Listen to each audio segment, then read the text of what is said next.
నమస్తే. నేను మీ కుప్ప పద్మిని. ఇన్నాళ్ళు మీ సపోర్ట్‌ని నాకందిస్తూ, మీ ప్రేమని నాకందిస్తున్న ప్రతి ఒక్కరికి కృతజ్ఞతలు. ఇప్పుడు చూడబోతున్న ఈ వీడియో కూడా ఖచ్చితంగా మీకు ఉపయోగపడుతుంది. లైక్, షేర్ అండ్ సబ్స్క్రైబ్ చేసి మీ ఇష్టాన్ని, అలాగే మీ సపోర్ట్‌ని నాకందించండి. అలాగే ఈ వీడియో పట్ల మీ అభిప్రాయాన్ని కామెంట్ సెక్షన్‌లో కామెంట్ చేసి నాకు తెలియజేయండి. నమస్తే. నమస్తే. Welcome to our channel. నేను పద్మిని. ప్రస్తుతం మనతో పాటు ప్రముఖ ఆధ్యాత్మికవేత్త, వాస్తు జ్యోతిష పండితులు నెట్టెల ఫణిభాస్కర్ శర్మ గారు మనతో పాటు ఉన్నారు. మాట్లాడదాం. నమస్కారం అండి. నమస్కారం. చాలా మంది ఇప్పుడు ఇవాళ రేపు మనం చూస్తున్నాం. ఈ వాట్సాప్ లో స్టేటస్లు పెట్టడం అనేది సర్వసాధారణంగా అది ఒక భాగం అయిపోయింది చాలా మందికి కూడా. స్టేటస్ లా అప్లోడ్ చేయటం, ఏం జరుగుతోంది లైఫ్ లో అనేది డెఫినెట్ గా తెలుస్తుంది.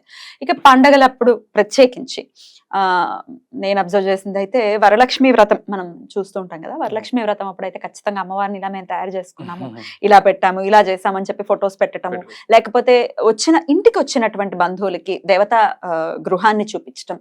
కొన్ని సందర్భాల్లో కొంతమంది అన్నది ఏంటి అంటే, దేవతా మందిరాన్ని ఎవరికి చూపించకూడదు, దేవతా అర్చన చేసేటటువంటి ఆ మూర్తులు ఎవరికి బహిర్గతం చేయకూడదు అనే మాట ఒకసారి నేను విన్నాను. దాని తర్వాత లేదు, స్వామి పవర్ దానికి ఉండేటటువంటి దాని పవర్ దానికే ఉంటుంది, అలా ఏమీ లేదు, చక్కగా చూపించచ్చు అని కొంతమంది. ఇట్లా రకరకాల కాంట్రడిక్షన్స్ ఉన్నాయి. వాట్ ఈస్ యువర్ ఒపీనియన్ అండి? లేదండి, ఇందులో మనకి ఒక ధర్మ సూక్ష్మమైనటువంటి విషయం ఉంది. ఇంటిలో ఉండేటువంటి కొన్ని భాగాలు కొంతమందికి చూపించాలి, కొన్ని చూపించకూడదు. ప్రధానంగా ఎవరు పడితే వాళ్ళని మన ఇంట్లో పడుకునేటువంటి ఆ బెడ్రూమ్ లోకి తీసుకుపోకూడదు. ఫస్ట్ ప్రధానమైనటువంటి విషయం. అలాగే ఎందువలన వెళ్ళకూడదు, ఎందుకంటే ప్రశాంతంగా ఒక యజమాని పడుకునేటువంటి ప్రాంతం అది. ఇందులో నరదృష్టి అనేటువంటిది ఒకటి ఉంటుంది. అబ్బా వీడు ఇంత ప్రశాంతంగా ఉంటున్నాడు, లేదా మన ఇల్లు ఇలా ఉంది, వీడు ఇలా ఉన్నాడు, ఏదో ఒక రకమైన గోల ఉంటుంది. ఆ గోల ఈజ్ నథింగ్ బట్ ఇతనిలో ఉండేటువంటి నెగిటివ్ వైబ్రేషన్స్. మీరు ఎప్పుడు ఒక విషయం గమనించండి, ఎవడైనా ఒక దగ్గర ఏడుస్తున్నాడు, ఏడుపు అనేటువంటిది ఉంది అంటే అసలు దాని చుట్టూ ఎన్ని నెగిటివ్ వైబ్రేషన్స్ స్ప్రెడ్ అయి ఉంటాయో. నెగిటివ్ వైబ్రేషన్స్ ఎప్పుడైతే ఉన్నాయో అవి ఎప్పుడు నెగిటివ్ నే ఆకర్షిస్తే తప్పితే పాజిటివ్ ని ఆకర్షణ చెయ్యవు. అందుకనే మీలో ఏదైనా పాజిటివ్ దృక్పథం ఉందనుకోండి, అది దాన్ని పాజిటివిటీని అది ఇది చేస్తుంది, లాగుతుంది. ఫ్రీక్వెన్సీ 420 మెగాహెర్ట్జ్ ఉందనుకోండి, దానికి ట్యూన్ చేస్తేనే మీకు 99.5 అయినా 92.7 అయినా ఎఫ్ఎం దాన్ని ట్యూన్ చేస్తేనే వస్తుంది. అలాగే మన శరీరంలో కూడా మీరు బాగుండాలి, మనకి ఇది జరగాలి, అది జరగాలని ఊహించుకున్నారనుకోండి, ఆ ఊహకి తాలూకు వైబ్రేషన్స్ పాజిటివ్ గా మీ ఇంటికి వస్తాయి. ఇప్పుడు లోపలికి ఒక అతను వచ్చాడు, చాలా మంది ఇళ్లలో ఈ మధ్యన అందరూ అపార్ట్మెంట్లేనో ఎవడైనా ఇంటికి వస్తే కాళ్ళు కడుక్కోవడానికి కూడా లేదు. ఎవడి పాపాలైనా ఏ దుష్కర్మలైనా ఆ కాళ్ళని అంటి పెట్టుకునే ఉంటాయి, చెప్పులను అంటి పెట్టుకునే ఉంటాయి. ఇంకా దరిద్రమైన విషయం ఏంటంటే చెప్పులు వేసుకుని ఇంట్లో తిరుగుతున్నటువంటి పరిస్థితి. అది మనం ఇంకేం చెప్తాం, దాన్ని ఏం చెప్పాలి, మార్చుకోవాలి, ఇంకంతే మనం చెప్పాల్సింది చెప్తాం కదండి. ఎవరైనా అపార్ట్మెంట్ లో 3వ ఫ్లోరు మీ ఇంటికి వచ్చారు, వాడు అంతకు మునుపు అక్కడెక్కడో తిరిగి వచ్చాడు, దాని తాలూకు భూతప్రేత పిశాచాలన్నీ వాడి కాళ్ళని అంటి పెట్టుకుని ఉన్నాయి, వాడు ఇంటికి వచ్చాడు, మంచం మీద కూర్చున్నాడు, సర్వనాశనం అయిపోయింది కదా. అందుకనే ఎవరైనా వస్తే కాళ్ళు గడుక్కోవాలి ఫస్ట్ పద్ధతి. అండ్ ఇంకోటి ఏంటంటే బెడ్ మీద కూర్చోబెట్టకూడదు ఎవరు పడితే వాళ్ళని, అది ప్రధానం. రెండోది ఏంటి అంటే మన ఇంట్లో ఉండేటువంటి దేవతామూర్తులు ఉండేటువంటి స్థానానికి వాళ్ళని తీసుకెళ్ళకూడదు, చూపించకూడదు. ఆయుర్విత్తం గృహశ్చిద్రం మంత్రం ఔషధ సంగమం దానం మానాభిమానశ్చ నవగోప్యో మనీషినః అన్నారు. ఆయుర్విత్తం గృహశ్చిద్రం, మన యొక్క ఆయుర్దాయం, మీ వయసు ఎంత అని అడుగుతాడు, చెప్పకూడదు. చెప్పకూడదు ఆడవాళ్ళైనా ఎవరైనా చెప్పకూడదు. గృహశ్చిద్రం, మన ఇంట్లో ఉండేటువంటి సమస్య ఎవ్వడికి చెప్పకూడదు. అది చాలా మంది ఏమనుకుంటారంటే, నేను ఈ ప్రాబ్లం లో ఉన్నాను, ఇది 10 మందికి చెప్దాం, షేర్ చేసుకుంటే అది ఏమైనా తగ్గుతుంది అని అనుకుంటారు, కానీ తప్పు. గృహశ్చిద్రము, దాన్ని ఎప్పుడు కూడా చెప్పకూడదు, బహిర్గతం చేయకూడదు.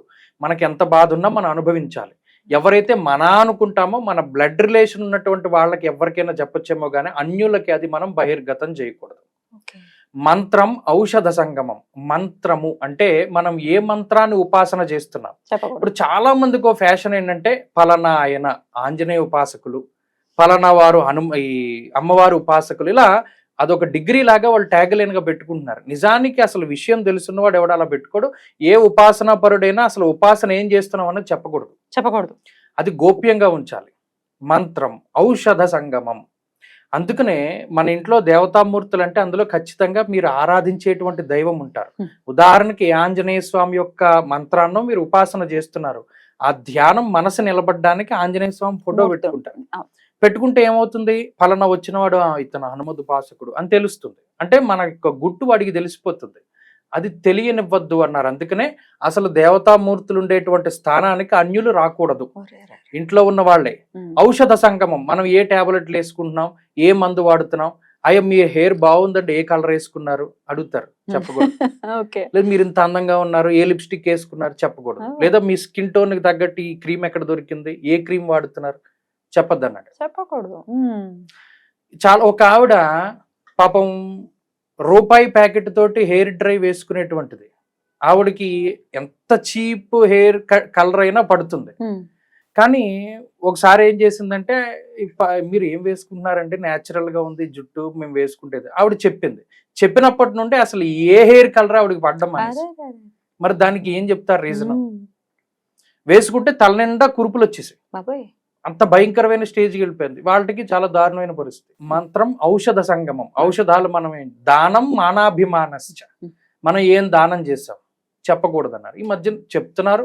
సరే, దాంట్లో 2 రకాల దృక్పథాలు ఉన్నాయి. ఒకటి, మనం ఇది దానం చేసామని ఎవరికైనా తెలిస్తే వాళ్ళలో చైతన్యం వచ్చి వాడు ఏమైనా చేస్తాడేమో ఉద్దేశంతో చేస్తున్నారు, కానీ అది కూడా గుప్తంగా ఉంచమన్నారు.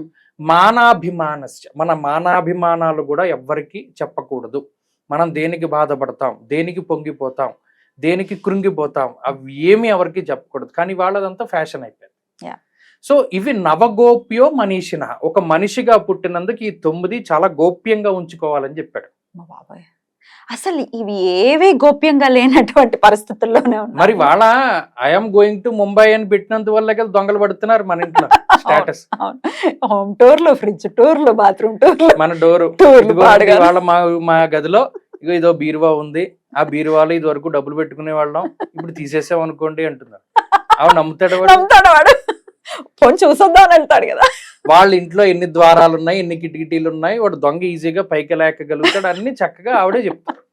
రైట్. ఎనీవేస్, అయితే మొహమాటం కూడా ఉంటుందండి. కొంతమంది చాలా క్యూరియస్ గా ఉంటారు. మన ఇంటికి వచ్చినప్పుడు మనం ఇది చూపించలేదు, అది చూపించలేదు అని చాలా క్యూరియస్ గా ఉంటారు. లేకపోతే మనం చూపించకపోతే ఓపెన్ గా మొహం మీద అడుగుతారు. ఏది నా ఉద్దేశం ఇప్పుడు నేను అడగాలి అనుకున్నది ఓన్లీ దేవతా గృహానికి సంబంధించి, చూపించండి మీరు ఏం చేస్తున్నారో చూడాలి, మీ ఆరాధన చూడాలి అని ఓపెన్ గానే అడుగుతారు. ఎట్లా తప్పించుకోవచ్చు, ఎలా వాళ్ళకి? వాళ్ళు ఎంత మొహమాటం లేకుండా అడుగుతున్నారు, మనం మొహమాటం లేకుండా చెప్పాలా? మా ఇంట్లో అండి చూపెడతాలంటే కూర్చోండి, అంత పెద్ద గొప్ప ఉపాసన ఏం కాదులేండి నాదని చెప్పాడు. అలా చెప్పాలి, లేదంటే చూపించకూడదు అని అన్నారన్న చెప్పాలి. అలా అంటే అలా ఒప్పుకోరు కదా. చూపించకూడదు అన్నారంటే ఎవరన్నారు, వాళ్ళ మాటలు అలాగే చెప్తారు, పర్లేదు నేను చూస్తాను. ఈ డిస్కషన్స్ అన్నీ ఉంటాయి. నా అంత పెద్ద మీ అంత ఉపాసన కాదులేండి, మీకంటే దేవుడు బలుకుతాడు ఆ అంటే అంటేను, నాకు బలకరు కదా అని చెప్పారు. రైట్. అయితే ఇప్పుడు ఫ్యాషన్ కూడా అండి, దేవతా గృహాన్ని కూడా అందంగా పెట్టుకుంటున్నారు, అది మంచిదే. అందంగా స్వామిని అందమైన ప్రదేశంలో ఉంచడం మంచిదే. చూడండి మేము ఇలా చేయించుకున్నాం, అలా చేయించుకున్నాం. కానీ ఎంత మంచి ప్రదేశంలో పెట్టినా దానికి వాస్తు లేదు కదా. ఎంతమంది ఈశాన్యంలో భగవంతుడిని పెడుతున్నారు, ఈశాన్యంలో అంత ద్వారాలే ఉన్నాయి కదా. ఈశాన్య దిశ మొదలు ఇంద్ర దిశకు హాని శోకంబు అర్ధమదిపు సన్మానంబు అని చెప్పింది కృష్ణవాస్తు శాస్త్రం. అసలు దాన్ని పాటించేవాడు ఎవడు? ఏమన్నా అంటే ఈశాన్యంలో ద్వారం పెట్టాలి. ఈశాన్యంలో ద్వారం పెట్టడం వల్ల వాడి శక్తి మొత్తం అక్కడే పోయింది కదా. ఈశాన్యాన్ని తొక్కుకుంటూనే వెళ్తున్నాం అక్కడ తెల్లారు లేచేసరికి. ఇంకా అక్కడ భగవంతుడు ఏమున్నాడు, శక్తి ఏముంది? ఇంకా భగవంతుడు ఎక్కడుంటే మనకేంటి? ఈశాన్యంలో ఉండవలసిన స్థానంలో భగవంతుడు ఉండనప్పుడు ఆయన ఎక్కడున్నా ఒకటే. అయితే చూపించకూడదు, సింపుల్. అద్భుతం అండి, చాలా చక్కగా వివరించారు. ఈ వాట్సాప్ లో కూడా స్టేటస్లు పెట్టడం అనేది మానుకోవాలని అంటారు. ప్రత్యేకించి ఈ దేవతా గృహాలను సంబంధించి, దేవతా గృహాలకి సంబంధించి డెఫినెట్ గా అవాయిడ్ చేయాలి. దాన్ని ఖచ్చితంగా గోప్యంగా పెట్టుకుని స్వామి మనకి మాత్రమే చెందినవాడు, అట్లీస్ట్ మన ఇంట్లో ఉన్నవాళ్ళు ఉన్న స్వామి అయినా. చాలా చక్కగా వివరించారండి. Thank you so very much. నమస్తే.